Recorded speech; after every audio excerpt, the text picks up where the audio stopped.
Earlier today, the political atmosphere intensified as we approach another significant courtroom appearance involving former President Donald Trump.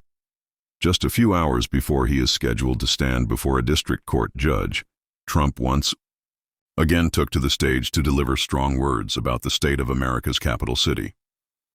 He proudly declared that Washington, D.C. is now a secure and safe zone, crediting his administration's efforts for bringing order where chaos had reigned not long ago. According to Trump, only 12 days were originally needed to initiate major changes, but by the 15th day, the transformation became undeniable. He emphasized that just 3 days earlier, the city officially earned the label of being a safe city, something that seemed unthinkable to many residents given its troubled reputation. Trump claimed his administration had overseen the jail removal of more than 1,600 dangerous individuals, people he described as hardened criminals who will no longer be walking the streets anytime soon. For Trump, this achievement was a point of pride, a moment to highlight that his policies and direct intervention were making tangible differences in public safety. While Trump touted his accomplishments, the mayor of Washington, D.C., Muriel Bowser, responded by issuing a new directive designed to keep the momentum going. Her order provides a framework to continue crime reduction efforts even after the special presidential emergency authority expires. Political observers quickly noted that Bowser, a Democrat, has not faced backlash from her own party for cooperating with Trump on this issue.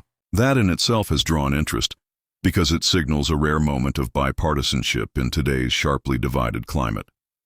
Beverly Hallberg, a senior fellow at the Independent Women's Forum, joined the discussion to explain why Bowser's stance matters.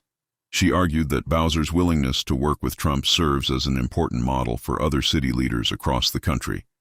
According to Hallberg, this collaboration demonstrates that when public safety is on the line, politics should take a backseat.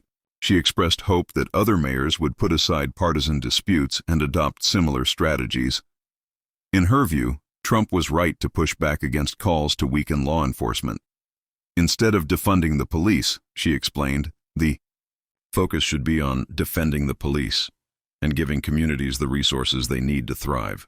Hallberg also acknowledged the tricky balance of federal authority and local autonomy, pointing out that while jurisdictional boundaries exist, mayors have the power to request help when their cities are overwhelmed.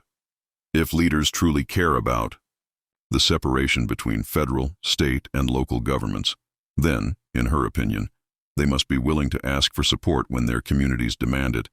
Not every city is prepared to follow Washington's example, however. In Chicago, Mayor Brandon Johnson has continued to resist Trump's involvement, framing the problem of violence in his city through a very different lens. Instead of welcoming outside assistance, Johnson insisted that the root of Chicago's struggles lies not in his administration but in gun laws across the nation. According to him, Chicago will always face violence as long as neighboring states with looser regulations allow firearms to flow into his city. He went further, accusing the Trump administration of exploiting the grief of families affected by gun violence as a cover to expand federal power. Johnson concluded by saying that Trump is the last person in America who truly cares about the families living on Chicago's south and west sides, areas that have suffered from generational violence and systemic neglect. This kind of rhetoric did not sit well with Trump's allies.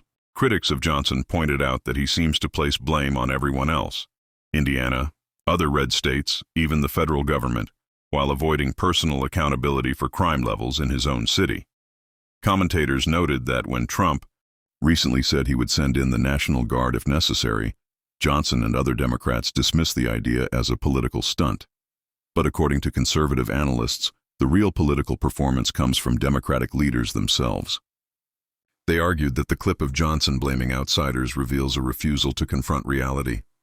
Rather than admitting the severity of the crisis in their own backyard, leaders like Johnson deflect responsibility.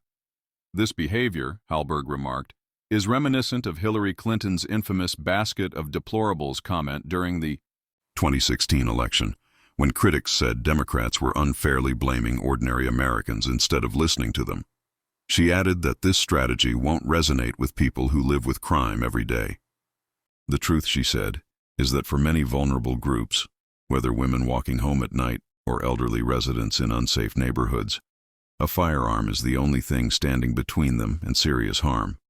By framing the issue as solely about reducing guns, Democratic officials risk alienating law-abiding citizens who depend on the Second Amendment for protection. In her opinion, this narrative does nothing to solve the crisis and instead makes communities more vulnerable. The conversation then shifted toward the upcoming midterm elections. House Republicans are preparing a strategy session that they hope will unify their approach heading into campaign season. According to reports, this workshop will focus on the needs of swing voters as well as Trump's loyal base, often described as Trump-only voters. Organizers made it clear that attendance will be closely monitored and that tardiness or skipping the event will not be tolerated, underscoring the seriousness of the planning effort. The Republican Party is well aware that the outcome of the midterms will hinge on how effectively they connect with voters, who are increasingly concerned about everyday struggles.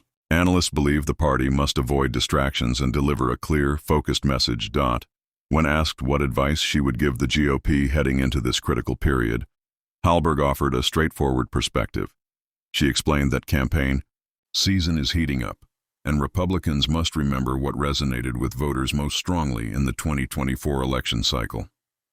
Back then, border security was the defining issue, one that propelled Trump to emphasize immigration policies and strengthened his standing with many Americans. But for the midterms, Hallberg predicted, the focus will shift.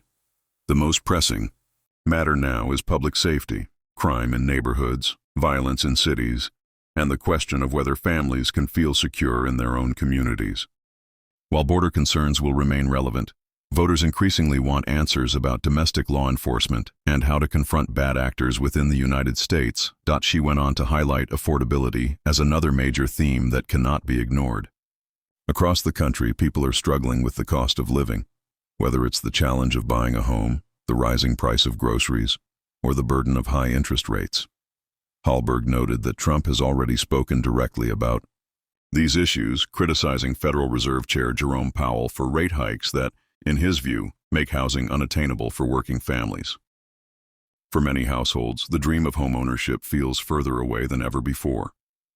Add to this the rising cost of everyday essentials, and it becomes clear that voters want leaders who address their economic pain. According to Hallberg, Republicans should position themselves as the party focused on affordability, safety, and security, while Democrats risk getting stuck in a cycle of finger-pointing and deflection. If Republicans stay disciplined and talk about the issues that matter most to voters, she argued, they will have the upper hand in the midterm elections.